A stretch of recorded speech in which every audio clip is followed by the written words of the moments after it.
I know you were on time. Sorry, I just got off. I do a book club via Zoom, and I just got off it. So no, this is too cool. Okay. Keeping it in the family, girlfriend. You're just trying to explain to me. So, your mom's dad is Mike Little. okay. All right, cool. Her mom is Chrissy. Yeah, Chrissy. Okay. Yes. And probably the last time, like, we all saw each other, you were probably like 12 or so. Yeah. That's funny. I think it was when we did like Christmas at Mike and Joy's church. No, not Christmas. We don't come home for Christmas anymore. I had to make a call. I think it was a family reunion thing we did at their place. So you just got married not too long ago, right? Yeah, in May. Congratulations. Thank you. That's awesome. And getting ready to graduate? Yes, in 17 days. Oh my gosh. Super And fun. what are you going to do? Are you looking for a position in any certain area or? So I'm very open to everything. Like I did a business management, like a lot of my classes have been sport management, things like that. But I don't know.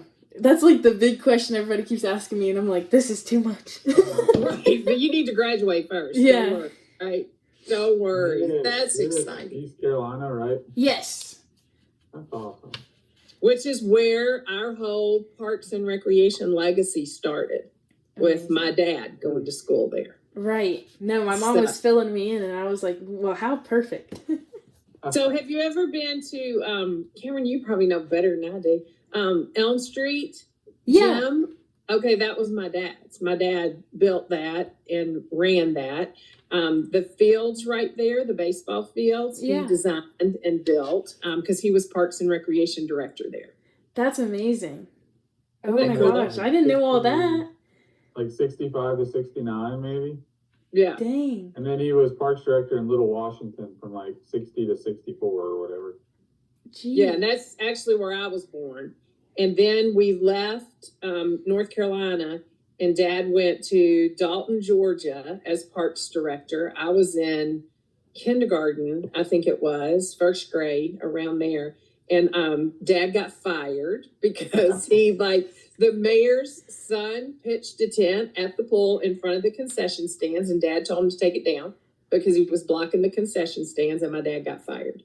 So that job wasn't meant to be. Politics. Yeah, very much politics. And he'd only been there, maybe 6 months or something. He hadn't even been there a year. And then that's when he decided to go get his doctorate at the University of Georgia in Parks and Recreation. And he is the first person. He graduated in 71, Cameron. You know our family history better than I do. And he was the first person to get a doctorate in Parks and Recreation from the University of Georgia. Dang, that's amazing. Isn't that cool? And now Cameron's getting his. So love that. No, that's super exciting. Yeah, you really are. You're in the family business. This is great. Yeah, I'm super excited. I'm glad you guys got to meet with me because I saw this project and I was like, Mom keeps talking about everything, and I was like, that works perfect because she says the same cool thing. Yeah, I mean, that's cool that you can share that with your professor, and like Cameron said, we laugh all the time and say it's the family business because my mom taught arts and crafts in Parks and Recreation departments. Deacon, sorry. My dog, I apologize. And so Mom was in it too. So it seriously is like our family business. So no, I love that. Okay, so you kind of saw what I sent about the interview, right? Like, it's basically just talking about like roles and going back into like talking about everything. I can also I have some questions written out to help us pace. And if it does kick us off for some reason, I'll just restart the meeting because it wants you to pay in Zoom to have like more than a 40-minute meeting. And I was like, I am not paying this close to ending school for Zoom. And you have to record it, right? Yeah, I can hit record. Because I have Zoom. I use it through the university. I mean, the university doesn't pay for it. I do. But I do it with my book club and I do it with my students. So, I mean, I can go on for 3-4 hours. And because I pay monthly. Okay. But I don't know how for you to record it to have access to it was my only problem. Yeah. Well, I'll hit record. I'm also recording in progress. See, I told you it was gonna be silly for me. But I also have my iPad like listening, so hopefully everything will be fine. Perfect. So Did you send the questions in the text or in the email? I can send them on here actually, real quick. Make Really? it easier. I mean, it doesn't matter. If you ask them, I'll be fine. Well, I figure it's fine either way. Here, I'll send them in the group chat so it's easier. Because I don't. You'll find it also runs in our family. We can talk, honey. Well, that's what I was like. They can't cut us off at 40 minutes. What? I got questions. I got everything. Now you don't have to answer every question that's on here either. Because that would be silly. Oh, actually, I do have it on my computer too. I can jump it in this chat. I thought it would be cool to have Cameron on, though, not only because he's family, but because he's current, where I'm retired, so I contract and volunteer now. Tired, washed up. I'm just kidding. Sometimes I love you. Sometimes I feel that way. No, you tell me I'm not washed up because you want me to do stuff for you. That's exactly right. No, Mom was telling me everything about, like, because she says that all the time too, which is funny. She's like, oh, we keep it in the business, like, with family and everything, because we want to find in New Bern, where she lives, like, all the Parks and Rec things. Yes. Especially since I'm graduated now, I'm like, I have more time to help out and things. They were hiring for a parks director a couple of years ago, and I was very interested in applying for that because that would have been a great place to live. Oh yeah, wonderful, wonderful. No, I love it here. Okay, all right. Well, Karen, if you want, I'll ask you a lot of the questions too, since it's like you're in it. It's a job. He's in it. So basically, if you want to go and talk about your current role and like how long you've been doing things and all that. Yes, I'm sorry. You're fine. Mom, Special Olympics is in the middle of, I'm going to minimize this because their frustrations are part of our daily lives too. So ask your question again. You're fine. Could you share like your current role and how long you've been in the sports industry, the Parks and Rec, things like that? Yes, yeah, for sure. So I graduated in 2015 with my undergrad from Western Kentucky, and I was a double major in sports management and then recreation administration. They're two separate programs here. And so graduated, and I was fortunate enough to walk into my first full-time job, like pretty much right upon graduation. So January of 2016, I started working in what was the Special Populations Division, which is now Adaptive Recreation. So it's focused on people with disabilities. And so I was in that role for about 7.5 years. And then I moved into the role I'm currently in, which I'm recreation manager for our department. And so I've been with the city. In January, it'll be 10 years that I've worked for the city of Bowling Green. And so that's the role that I'm in now. That's amazing. Dang. Yeah. So it's pretty funny because I worked for 30 years at Louisville Metro Parks and Recreation, and I was hired to run the adaptive program. And then I got promoted to an administrator. And when I became an administrator, I was over seniors division, cultural arts, aquatics, the adaptive program, and about 9 community centers. And so Cameron is now over the therapeutic adaptive program, community centers, and aquatics. I said, dude, can you not find a unique title? You don't have to take mine. So it's pretty funny the way we go back and forth at each other with it. It's a lot of fun. I love that. That's super cool. So the next question is kind of what led you into this career path. So I feel like family also probably did. I feel like that's an easy one. I think we both knew. I mean, I knew when I was like 4 or 5 what I was going to do. Yes and no, because I went to Western, and really what my goal, I wanted to be a college athletic director. Okay. I was a track athlete at WKU. I did shot put and discus and stuff. And so I wanted to work in college athletics, but I just, for a lot of different reasons, wound up back at Parks and Rec in a city setting, local government, public service type setting, which is exactly what, mom and papa did. So, yeah, I think for a lot of reasons, I just kind of fell back into Parks and Rec. And like I said, I always knew.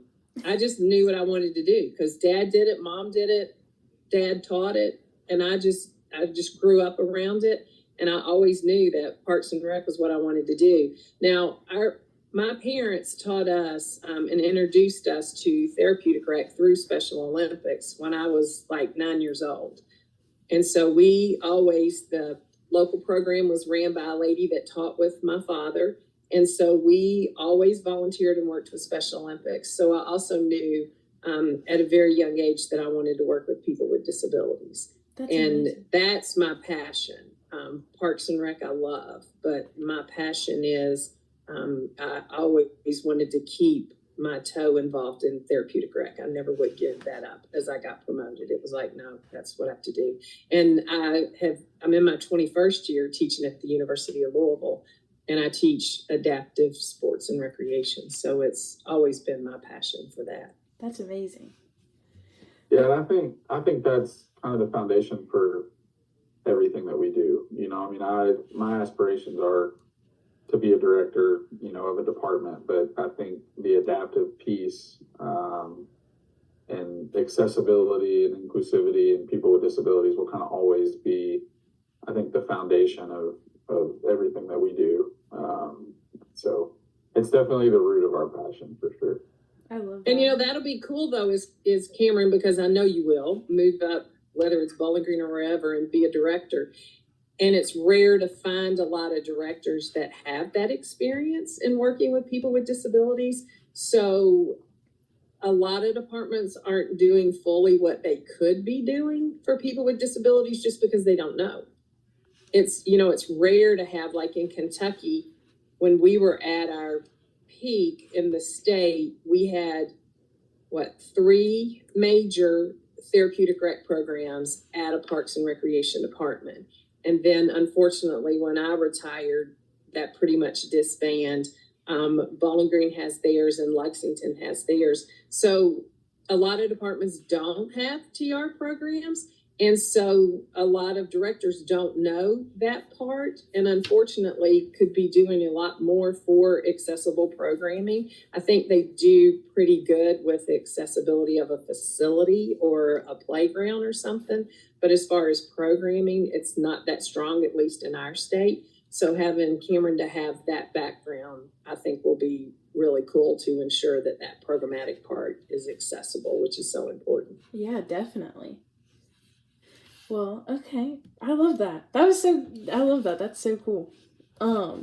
So with your typical workday now, I know that you are looking to be a director, but with everything you do now, could you explain like what a typical day looks like and your main responsibilities? Yeah, so let's see. Oh gosh, no day is the same. But my job role, essentially what I'm over as rec manager, is I oversee our community centers. So we have a couple different community centers, and I really like to sum those up as, youth programming is kind of what that can be summed up as. So after school, throughout the year, summer camp, of course, in the summer, any sort of like youth sports, as far as biddy ball goes. We have an athletics division that has its own sport and wellness manager that oversees like youth sports and adult sports. But like biddy ball or, a kickball program for youth, just anything like that exists within the function of a community center, I oversee. And then I oversee our adaptive recreation program, of course, where I started. special events, which is a really fun one for me. So like right now, of course, everything's kind of seasonal, but Friday, like we have our big lights up event for Christmas. And so I help put on Santa's Village and Circus Square Park and try to do things like that, or Harvest Fest in the fall, or Sweethearts Challenge for Valentine's Day, or Bunny Hop Trail for Easter, just different events like that, community wide special events. And then I also oversee aquatics. So we have an aquatic center, a water park that I manage and oversee in the summer. And so my role with that includes, hiring all of our seasonal staff, lifeguards, concessions, admissions, summer camp counselors, all of those things. So I oversee, really in essence, it's seven full-time staff, and then probably close to like 200 seasonals in the summers. And so that's my role in a nutshell. And then day to day, I mean, every day is different, but just to give you an example, right now, like I said, I'm getting ready for Christmas stuff on Friday. We're in the middle of doing like a master plan for our aquatic center, so I'm kind of overseeing that. Random projects, like we had a meeting on Monday about an ADA task force that we're starting for the city, to kind of attack different things.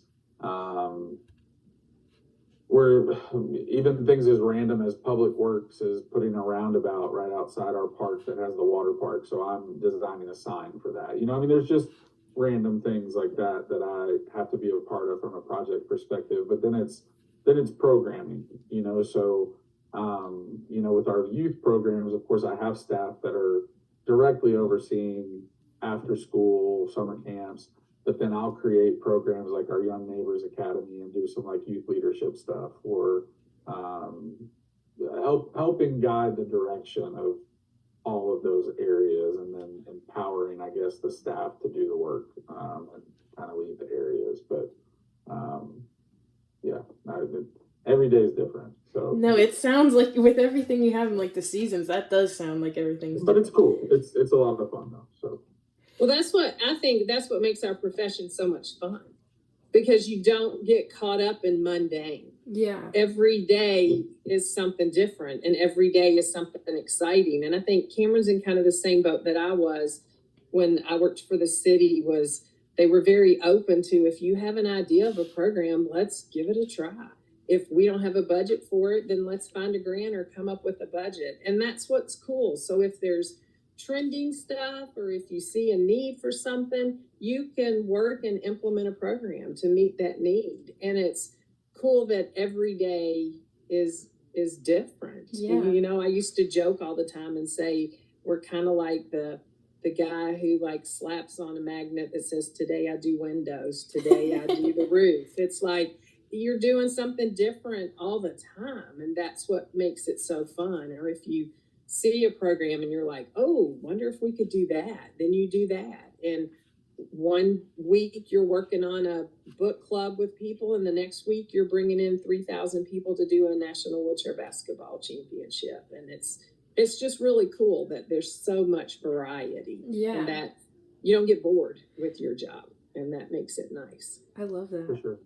How does the budgeting, like going in and being like, we want to budget or like make a program, how does that work? Like in some version, because I'm sure it's a lot. It is a lot. Yeah, everything for us, like, because we're in municipal, I guess the easiest way to describe it is obviously because we're about to start, budget season. Our fiscal year goes from July 1 to June 30th. And so you're really kind of prepping the budget starting in January. And so the way it works for the city is, of course, we're just one department. So we're Parks and Rec, and then there's Public Works, Police, Fire, our law department, IT, Neighborhood Community Services, Finance. So there's all these other departments that are also vying for the same pot of money.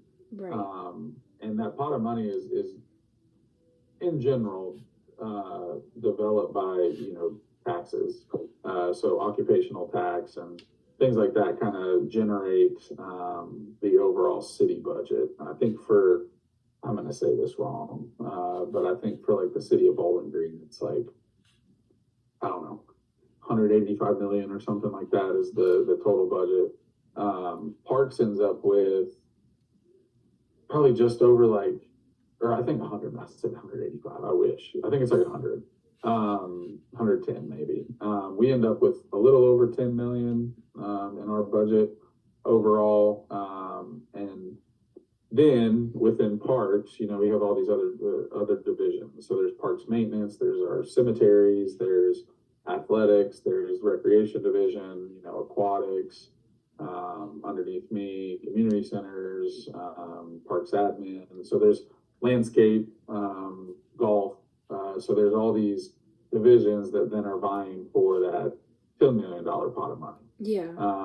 And so from a budgeting perspective, once we kind of start in January, we as managers kind of start to develop like, and really throughout the year, you know, what are our goals for the year? What have we accomplished? What programs do we continue?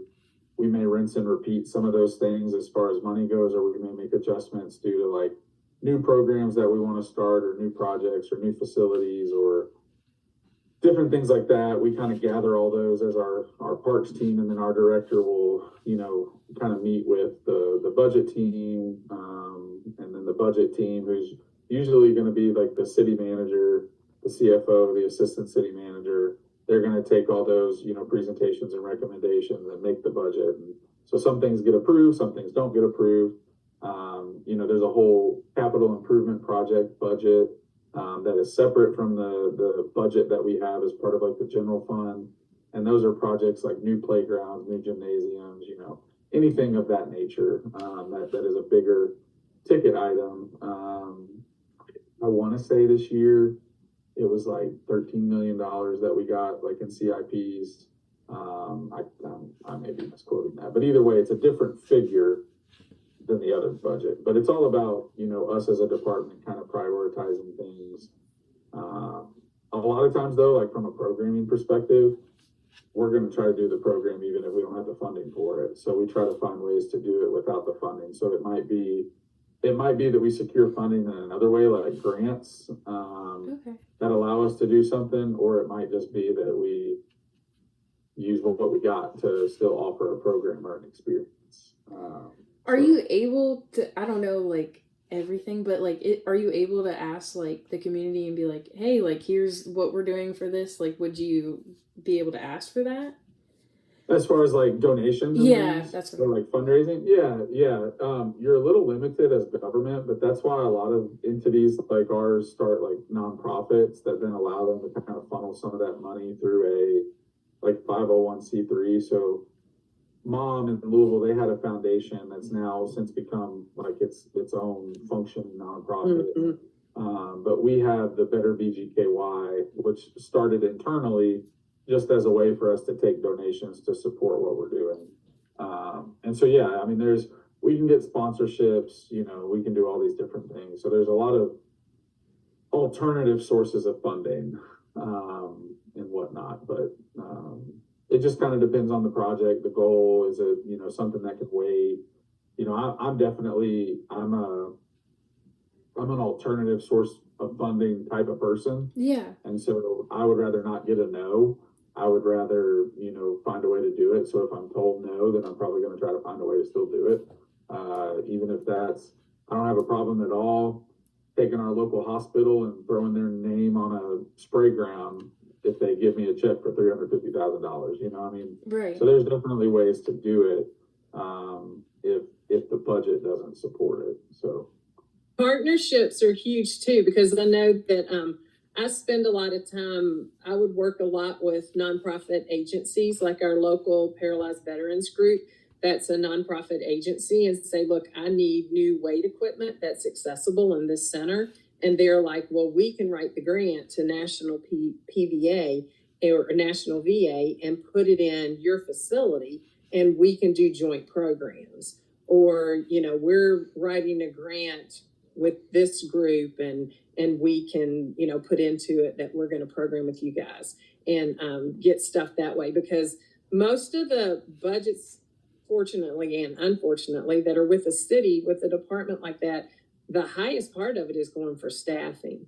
in Okay. either capital projects. In Louisville, we never got a whole lot of money for like maintenance and upgrades and renovations to facilities. It was very hard for us to get. Bowling Green, their political people and administrative are very supportive of Parks and Rec. And I guess we have so many people to share the pie with that, it was difficult for us to get. But in doing those partnerships and saying, we can do these 3 clinics in this tournament if we had this amount of money, and I could partner with a nonprofit agency and them write the grant.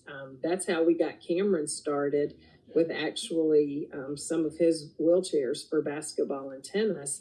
And we wrote a grant across the state through one of our local rehab hospitals here in Louisville that happens to be like number 3 in the country for rehab, and wrote a grant through their foundation. And then what did you get, Cameron? I forgot. Like, how much money was it? $40,000 for from sports over like 3 years. Yeah. And so we were able to buy equipment, because I can honestly say in the 30 years that I worked at Parks and Recreation never budgeted any money at all for me to have accessible equipment. They would buy like a goal ball set that was $400 or, basketballs or whatever. But as far as wheelchair basketball chairs, tennis chairs, any of that equipment, they didn't buy any. Wow. And so we partnered with people so that we could get them and have them at the facility. We even partnered with National Wheelchair Basketball Association, because they came in for 9 years and did the national tournament. And they were shipping chairs from Colorado to do some of their events at that tournament. And I said, why don't you just buy the chairs, leave them here, we'll use them year round, and they'll be here when you come to the tournament. And they were like, oh, great idea. And all of a sudden I had 25 basketball chairs, and I had none before. Dang. So you kind of have to be very creative in how you do things, because the program budget, I had 2 senior divisions, and my program budget was $1,000 for the year for 2 facilities. You can't do nothing with that. Yeah. It's like, have a party. Okay, we're done for the year. It's right. Like, you're finished. So you just have to be very creative in figuring out where to find that money and who to partner with to do it. Would you say, like, with the Parks and Rec field, like, would that be the biggest challenge in the role, would be, like, budgeting and things like that? Yeah, most definitely. It definitely sounds like it. It depends on the community you're in, too. I mean, we as Parks and Rec professionals have to be super resourceful, because, again, like, I've always said that, the ideas that we have and the programs we want to do are all great ideas, and we're never going to not dream big. And even if the budget doesn't support it, that doesn't mean the ideas go away. They're still there, and there's still opportunities for us to, reach the community, which is our ultimate goal, and like serve the people and that live where we work. So even if the budget doesn't back it up, we still got to find a way to do it. So we're really, I think every Parks and Rec professional is pretty resourceful, and, being able to offer what they do, even if the money's not there. But I also think, it depends on where you're at. I'm fortunate that the people here in Bowling Green, like our elected officials and our city manager and the people on senior management, outside of just, of course, our director, value parks and they value recreation. And so they support what we do. And so in budget time, doesn't mean we're always going to get a yes, but we're in a much better place, than colleagues I have that work in other communities where they're fighting tooth and nail to convince their elected officials to support what they're doing. And so it's really all about, again, your community's priorities and where they lie. Because if they lie with Parks and Rec, then it's always going to be a challenge in the sense that, like, you might have to think outside the box, but it won't be a challenge in the sense that you don't get support for what you're doing. And, the reality is, too, bigger cities, you're competing with more people. I mean, yeah, everybody knows that fire, police, EMS, that's super important. We need that. You can't take away from that. So you find ways to even work with those guys, because Louisville has like a horrible crime rate. Homicides are terrible. And like everybody's solution is, let's do midnight basketball. Well, that doesn't solve everything. That's not a bad thing, but that doesn't solve anything. But what could we do working with the police? If they're getting more money, how can we work with the police department to increase some programs? And it's as simple as like donuts with the cop and that kind of stuff, where they can pay for a lot of the stuff, but get the community involved. And then it's a win-win for them, because people are getting to know the police in their area in a non-threatening, friendly way, and you're able to serve the community. So it's knowing who kind of gets those pots of money, because if you need an increase because of homicides are bad, you need more police officers, you need more EMS. Parks and Rec is low on that totem pole. So how can we work with them and together? Right. And it's always thinking about that. But budgeting is huge. No, that's a great way to wrap. That's amazing. Because I mean, in my head, I would like, obviously it's the community. Like you're not gonna not like people if you're working in a community based like job. But I didn't realize how much budgeting would go into that. Do you think? And you know what? That most people don't. And it's like, for those people, like there's some people that will major like in parks and they might minor like in finance or something. And it's like, okay, you're smart. Even if you took a couple of classes. Because a lot of people, like even like some of my staff, it was like, okay, we're going to do this program planning form. You've got to plan out your program. What's your budget? And they're like, what do you mean, what's your budget? I just tell you what I need and you get it. I'm like, that money doesn't just come from nowhere. You have to take a fiscal management class as part of your sport management? Yeah. Okay, yeah. That's great. Our degree at WKU had one as well. So we learned budgeting and all that kind of stuff. No, I don't know. And it is very practical. Yeah. Yeah. Because my husband, he hasn't taken anything like that, and he's doing business finance. Like, he didn't do anything like that's technically that exactly. Yeah. But do you think, like, with budgeting and everything, that obviously has to be one of the most essential qualities, like, of Parks and Rec and being in that field, whether it be, like, lower or higher up when it comes to leadership and things like that? Yeah, and I think you're always learning. Last spring was the first time I ever, as a manager, had to sit there and kind of be a part of our director and administrative manager's presentation to the budget team. So that was a good experience for me because I had never done that. So, I mean, as you go through the years of your career, you're always going to learn new aspects of it. Right. But from the very beginning, even an entry-level position is going to have full-time is going to have some supervisory responsibility over a program, and will need to understand, the budget that goes into it. They might not be making the budget, but they may be helping influence the budget. And so from the very beginning, understanding costs and understanding how to take $50 and make a program out of it, or, we want to start this new program, but there's no money for it. How are you going to do it? Well, we'll figure it out. Right. So yeah, understanding how to be resourceful, I think, is extremely important from the very beginning. Well, I always worked with my staff because they would want to do a program, and I had like a program planning form that they did, and then they never knew what to do with like the budget part for supplies. Okay, if you're doing a painting class, you've got to buy the paint, the brushes. You might have some there already. That's not going to be a cost. But look at what it's going to cost you to do that program, and you want 20 people there, so it's going to cost you how much a person to break even. And they're like, I don't know. And it's like, but you've got entry level, you've got to know that when you're offering a program, because your goal is not necessarily to make money, but your goal is definitely not to lose money. Right. So if you're spending $8 in supplies and you're charging $2 a person, that's not going to work very often. And sometimes, yes, you can do that because another program might make a little bit of money. And if this is a group that just really needs the project and you're going to lose some money on it, then that's okay.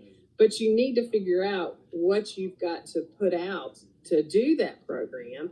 And it might be that instead of 10 people you're going to do it for, you need to do it for 20 so you can break even.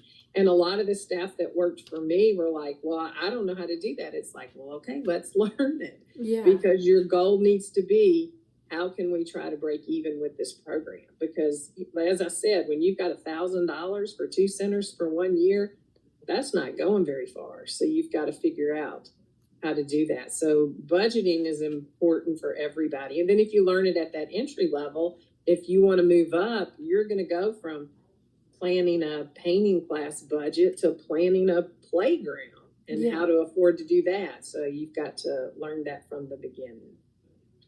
My thing might cut us off in a minute. I don't know if it'll let me restart like another meeting or what. Do you think? I'm not. It probably should. I would think. I don't know if it's like 40 minutes a day, like how some subscription things are. So if it does cut us off, how would we like to? I only have a couple more questions, but would we like to move either to like phone call with that group or? Do you want me to try to make one real quick? Yeah, that works. I just don't want to. I don't want it to. I don't know how to record it. If you make it, because I can even set it up through a Zoom too. I got it. Cameron's technology. How long do you have until it cuts us off? It says 2 minutes and 47 seconds. I can try to make it real quick. I'll put it in the chat. That works. And we'll just Oh, Lord. Cameron. What? I'm not technology. No, chill. All right, here, watch. Just put me on there. Okay, y'all see that link? Yeah. Yeah. Just click that, and I'm gonna go start it. Okay.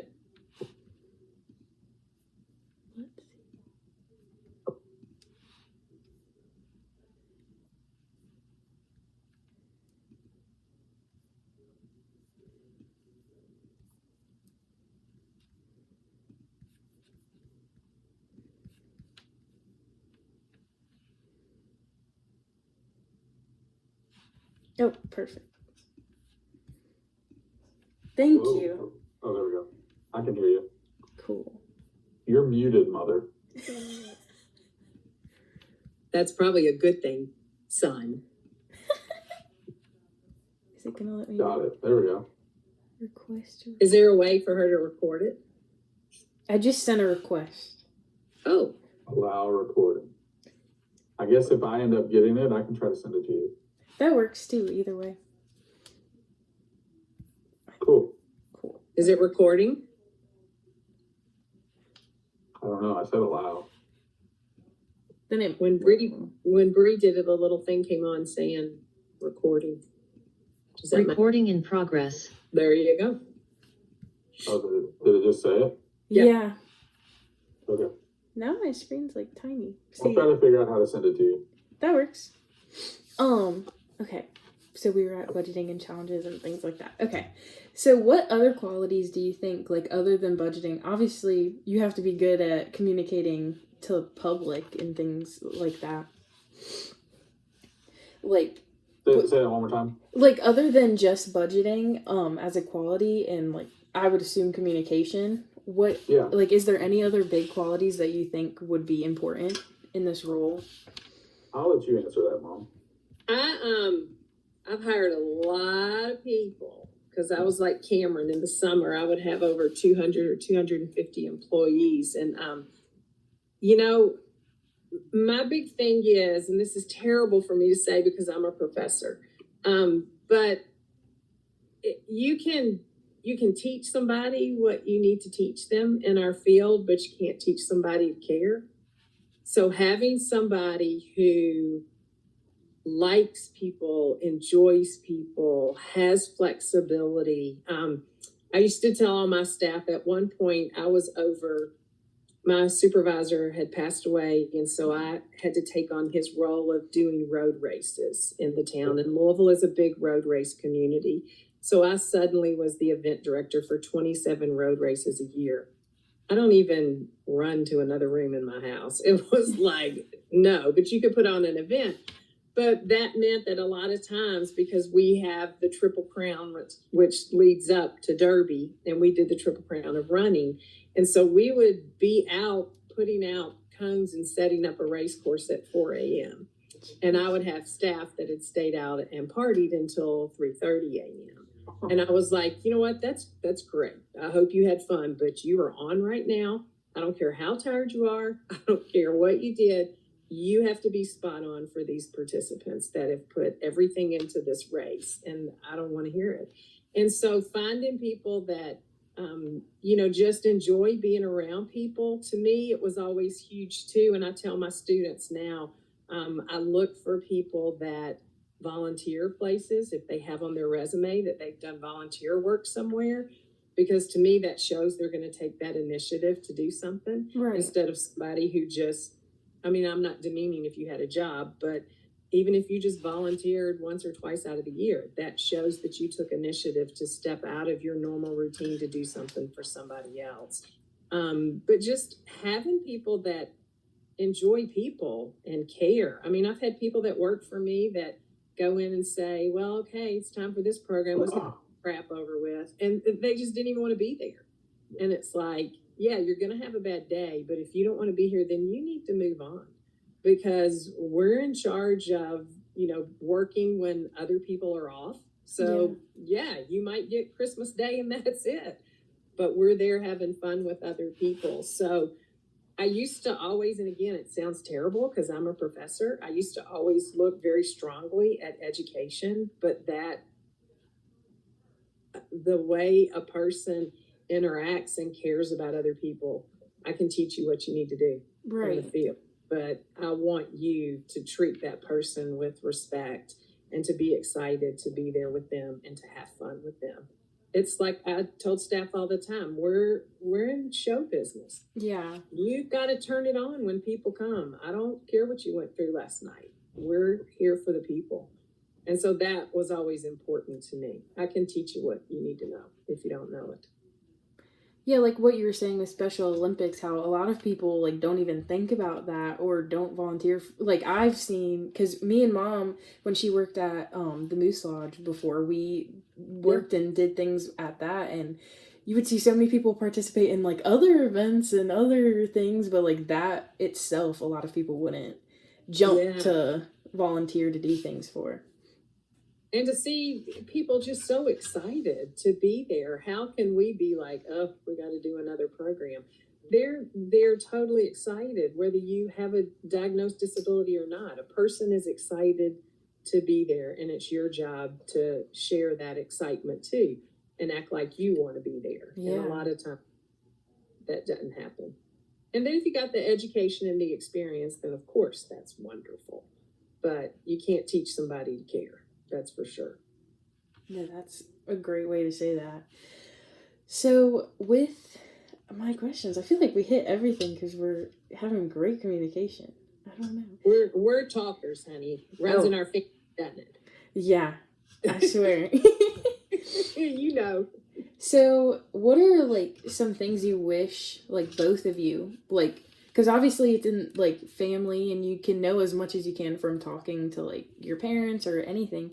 What's like one or two things you wish you knew going into it that maybe like a little thing that nobody told you about? I know that one. For me? The political part. Because I don't give a care about the political part. And when people used to come to me and say, well, you need to do it this way because our mayor's a Democrat, I'm like, I don't care. Like, what's that got to do with my program? Yeah. Well, if you want this, you have to act this way because they're a Republican. I don't care. And I would say that.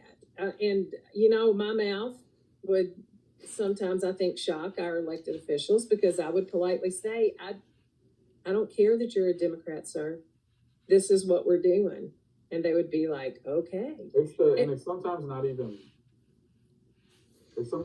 partisan politics. It's just the motives behind things. You deal with that in local government all the time. And ultimately, like, our motive is simple, yet sometimes people forget it and act like it's very profound. But like, our motive is just to serve people, and to love people. And that's what Mom and Papa taught me the most is to love people well, like through what we do in recreation. And that sounds simple, but people make it so hard. And Yeah. sometimes in local politics, like, it's even harder because there's all these motives behind the reasons, somebody wants you to do something. But my grandfather was a very stubborn individual. My mom is a very stubborn individual, and it gets worse as she gets older. But it does. in a good way. In a good way. Well, your tolerance level gets lower. The reason they were stubborn is because they had convictions, right? They had their personal values, and they led and lived by those convictions. And when you do that, your decisions can't be dictated or shaken by local politics, no matter what people want you to do. So, I mean, Mom would tell you, but she had a lady in the mayor's office one time. They were going to promote her to assistant director, and the first thing they wanted her to do was fire somebody that she had worked with for years. And my mom's like, I'm not going to do that, like, because that's not right. And then they didn't give her the job. And it's like, that didn't bother her, though. I mean, yeah, it probably stung, but she's going to live and lead with conviction, right? She's not going to do things that she knows are wrong, no matter who's telling her to do it. Well, her exact words to me were, I'll pray for you because your life will be living hell from now on. And I said, well, I serve a higher God. Bring it. It was like, no. I love that response. You really have to have that conviction, and know that, like, the decisions that you're making are for the right reason. Yeah. It's to make people's lives better. It's because you know that the community will benefit because of it. And when you're making decisions based off that, yeah, I mean, there might be some discrepancy sometimes, but ultimately, you know that at the end of the day, you can make a decision knowing full well that it's for the right things. Yeah. Well, like, you have to have a lot of backbone. You've got to stand up for what you do. And I'll tell you, I was a single parent. I was a female. My name is BJ, so everybody expected a male. And then when I showed up, it was like, what? So that was always a shocker. So I had a lot of things against me that I just stood for. I remember I had to take over. There's a program here. It's outdoor basketball in our West End, which are predominantly low income African American community. And they had like 3 people shot at Dirt Bowl. And they came to me and said, you're taking over Dirt Bowl. And I was like, what? And they said, you're taking over Dirt Bowl. So I go into a meeting, and I had like a skirt on that night, which probably wasn't the smartest thing to do. But I walk in and everybody's talking. Well, when this BJ man gets here, we're going to give him a piece of our mind. I just kind of stood there, let him talk and listen, went up and started the meeting and said, hi, I'm BJ. I got the up and down, and I got the look, you have white skin. And I said, okay, we're going to make this work. What do y'all need? And they're like, well, they won't give us coolers of water. And I said, okay, how many do you want? 8. I said, okay, done. And they were like, what? They just needed somebody to listen and work with them. Yeah. At the end of the day, sometimes we make it so difficult because we're just fighting these fights when a lot of times all people want is to be seen. All people want is to be heard. Yeah. Exactly. Color didn't matter. Their needs to be met and treated like they matter. Yeah. Color didn't matter. Race didn't matter. None of that mattered. They just wanted to be heard. And I worked with them, and we had the greatest summer that we'd ever had. But it's like, you've got to be able to just kind of stand up for what's right. Not in an ugly way. Sometimes you have to be ugly about it, but sometimes you don't. And just saying, I'm sorry, this is, what needs to happen, and this is going to happen. But the political end of it is actually what that and Daddy getting, older and having some health issues is. I retired probably I was 56. I could still be working. But I retired because of Dad, and I got tired of the politics. And it's like, I can do what I do anywhere, pick and choose when I want to do it, contract when I want to do it, and God forbid I can actually have a little bit of leisure myself. So it's been wonderful because the politics is what drove me away. Yeah. In 30 years of it, I paid my dues. It was time to No, I can understand, especially with what you were saying. And bigger cities, like Cameron was talking, like, we have 23 council members throughout the city. So you had 23 people demanding you do stuff in their area. And then if it was like, well, council member so-and-so, y'all did this for them. Well, why aren't you doing this for me? And we're going to do it bigger and better. So you, in essence, had, like a million bosses. So the political end, they're looking to be reelected. So they're going to put, undue pressure on you. Yeah. But if you can deal with the politics. We make public service sound tough and working in local government, but it's really not, because ultimately, despite all those challenges and despite all those things, you are in no better position or sector to truly make an impact and really make a difference in the way your community develops and, moves into serving its next generations and everything like that. And so when you're literally at the table creating the place that people live, and that you don't get to do that working for a professional sports organization or a college, university's, athletic department. You get to do that when you work in local government. So, there's challenges, but at the same time, honestly, the challenges are what also make it fun. Working with people is difficult and working with the public is difficult, but it's also super rewarding. When you're able to approach those relationships and those people the right way, disagreements are even easy because you still earn the respect of people because they know that you're at least trying, for them. So I don't know, there's a lot of reward despite the challenges for sure. And many more rewards than the challenges. And the reality is there's politics and drama everywhere. Right. You just got to learn how to navigate that in life. It's with your family, it's with your best friends, it's everywhere, and you just need to learn how to navigate it. So that's amazing. Yeah. What is for both of you personally, what's something that was rewarding that you either saw happen or you had a hand in, or anything like that, in the workplace that you think of the most? There's a lot. Every day. Yeah. Because it's not even just the big moments, it's not even just the big things, but it's literally one person at a time. Being able to introduce them to something new or seeing them enjoy. In the world of adaptive recreation, it truly is every single person one at a time, because it may be a person who, and Mom could attest to this much more than me, and I watched her do it. It might be a person who was in a car accident 6 months ago and has been paralyzed ever since, and they were an avid, softball player, and then we introduced them to sports again, and it's the first time they've played sports since their accident. You can't measure that. Yeah. We've put adaptive sleds at our local seasonal ice rink. In the first year that we did that, a family that I've come to know and actually was connected to Papa when he was a preacher here in Bowling Green, which is always crazy. The full circle moments of connecting back to my grandfather and mom is crazy in this world, but it's awesome, and I love every second of it. But this family, their oldest child has played hockey his whole life, but their youngest son, had a stroke when he was first born and has cerebral palsy, some intellectual disabilities, and has never been able to be on the ice with his brother. 3 years ago, when we put those adaptive sleds at the ice rink, he got to get on the ice with his brother for the first time. That moment is yeah, I can't describe it. So it's those are simplistic moments, yet super impactful. But then we also get to experience building a brand new park, and what does that feel like? You're literally putting something in your community that's going to last for generations. And so that's the cool thing about Parks and Rec, is you get to be a part of all these legacy moments and helping people create core memories and do all these things that they're going to remember forever. And that's the benefit, and creating those moments daily, multiple times a day, is the motivation for what we do, for sure.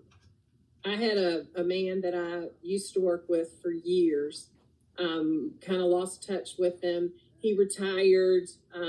I'd heard that he had gotten sick with diabetes, but just kind of lost touch with him. And about 8 years probably after he left, I got a phone call from a man who said, I've been going to this nursing home to visit my father.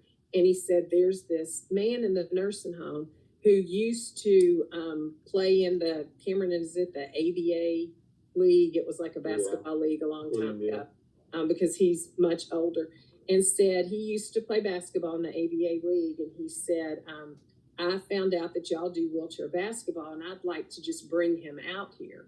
And I said, oh, that's cool. Well, you know, duh, we never even exchanged the man's name. I thought I'll just meet him when he comes. So the guy called me and he said, I'm on my way, but he's coming. We have like what's called paratransit for people with disabilities.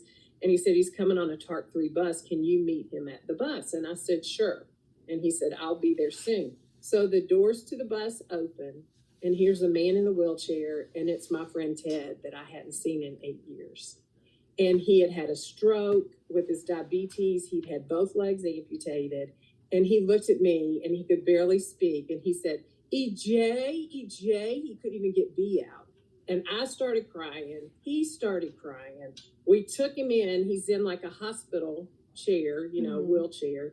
And I'm like, Mr. Rose, do you want to shoot? Do you want to play ball? And he kept saying, can't. And I said, yes, you can. And he kept looking at our basketball chairs. Now, this man was like 6'6" and probably close to 300 pounds. And I go, do you want to get in one of those chairs? And he looked at me and his face just lit up. Well, my staff looked at me like, have you lost your mind? And I'm like, we're going to get him in that chair. And we transferred him to a chair. He shot baskets for probably 45 minutes. He only made one. But the look on his face that we were able to give him back something that gave him great memories, even though he's now playing in a wheelchair, it was basketball. And this is a man whose family never came to see him in the nursing home, and he sat there by himself every day. And he started coming out and just a lot of times wouldn't even shoot, but just wanted to be in the gym. Yeah. That's why we do what we do. You know, so how life-altering is it for him? And yeah, it was hard getting him in a chair. But you know what? We were going to get him in that chair. If I had to do it by myself and it took all night, he was getting in that chair. It's stuff like that just, and you came home with stories like that all the time. My son went to work with me when he was 4 weeks old and was being rocked to sleep by a wheelchair user while I was working. It's stuff like that, you know, I always said that I don't do Parks and Rec for the income because you're not going to get rich, but it's going to be life altering. So you're there for the outcome because every day you can go home. I had a little girl at my center who was 5 years old, and she used to say, I love you so much. You're the only person who hasn't suspended me.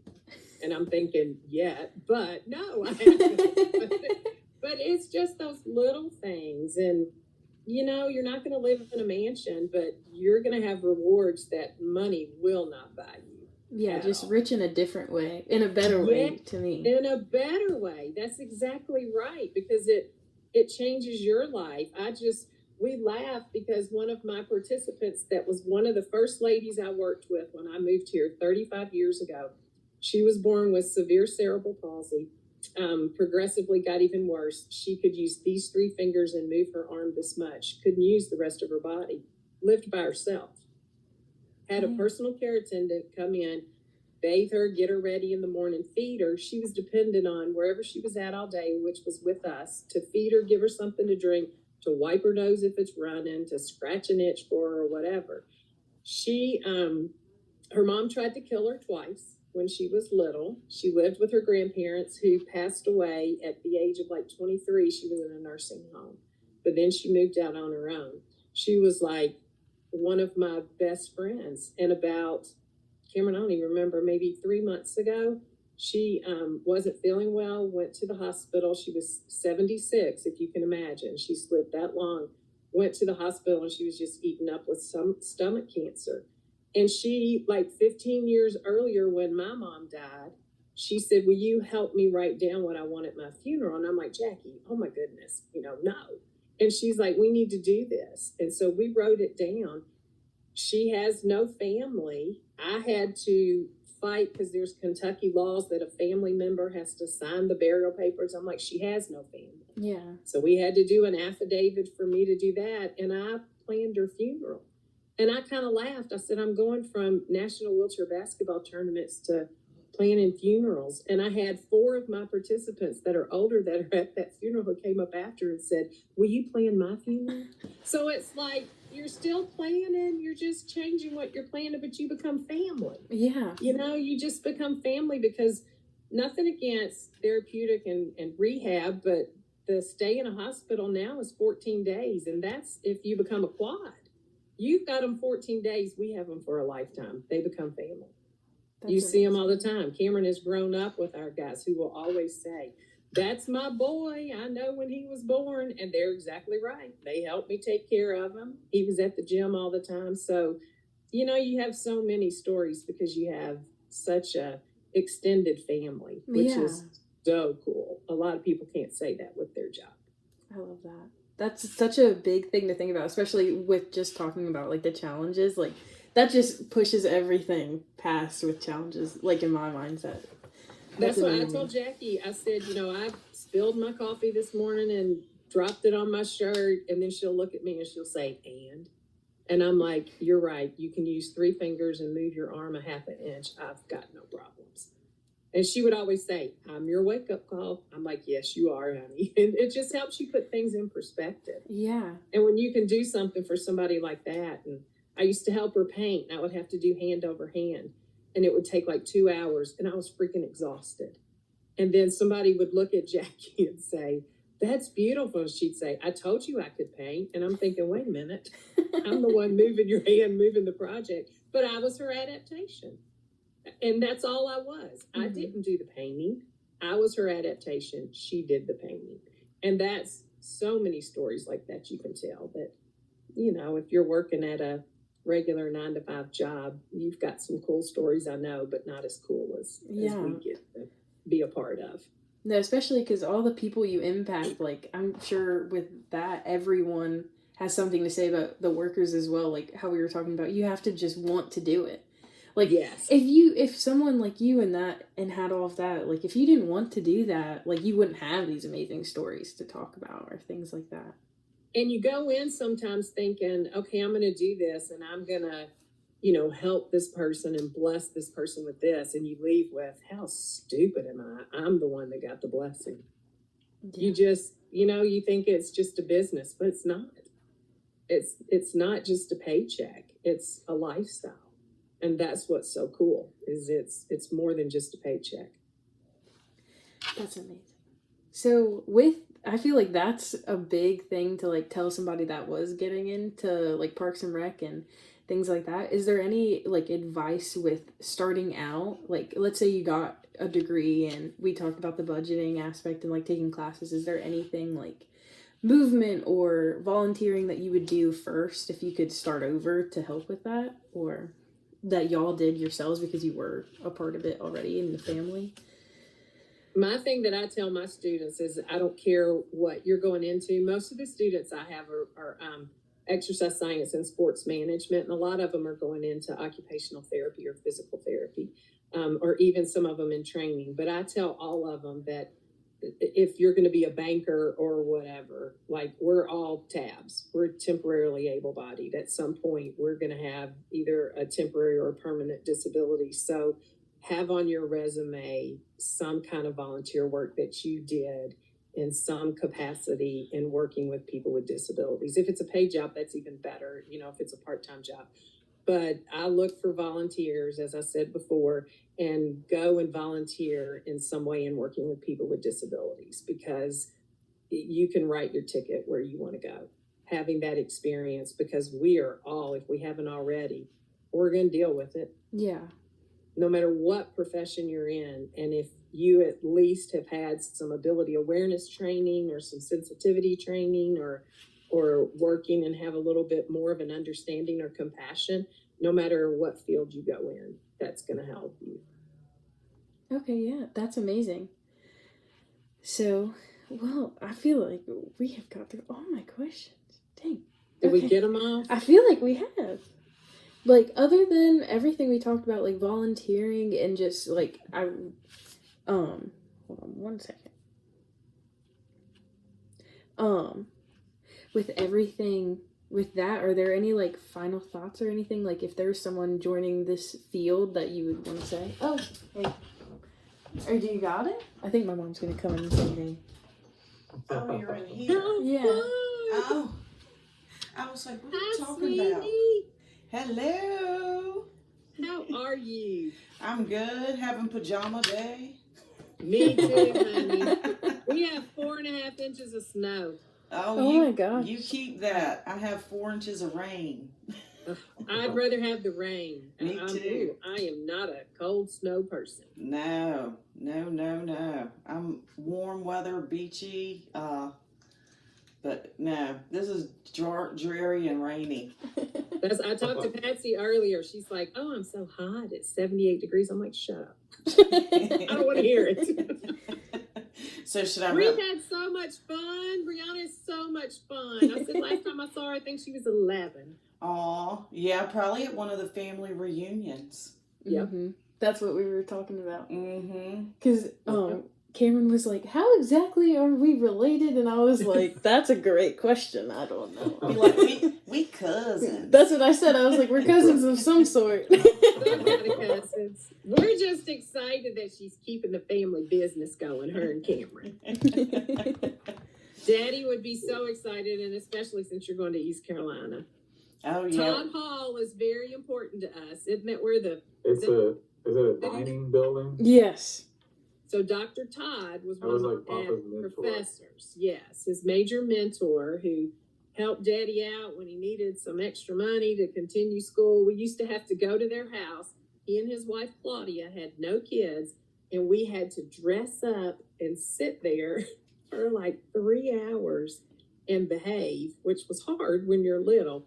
And Dr. Todd would look at us and say, "Now, last year when you were here, you told me you were doing this, this, this, and this. So tell me about your year." And so I'm sitting there like, well, I don't want to hear Patsy's year. She don't want to hear mine.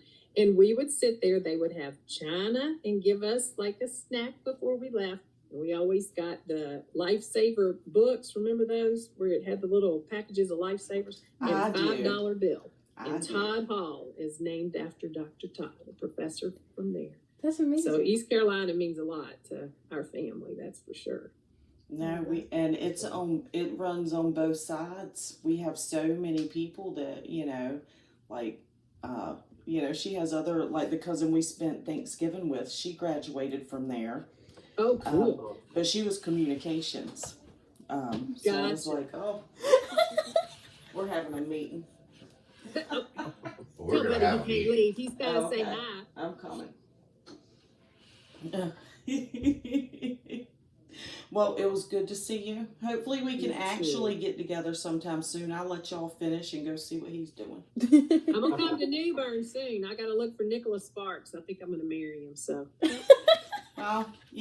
Well, I'll help you find him. I think we know what road he lives down. Mm-hmm. All right, that's a start. I'll see y'all later. Thank you. Bye. That's so funny. That's great. Well, I appreciate you guys meeting with me and giving me so much insight. That was literally, I think we hit everything without me even having to ask it, which is perfect. Good. Well, we are very proud of you, sweetie. Thank you so much. Anything we can ever do, just let us know. Okay, great. Give us a call.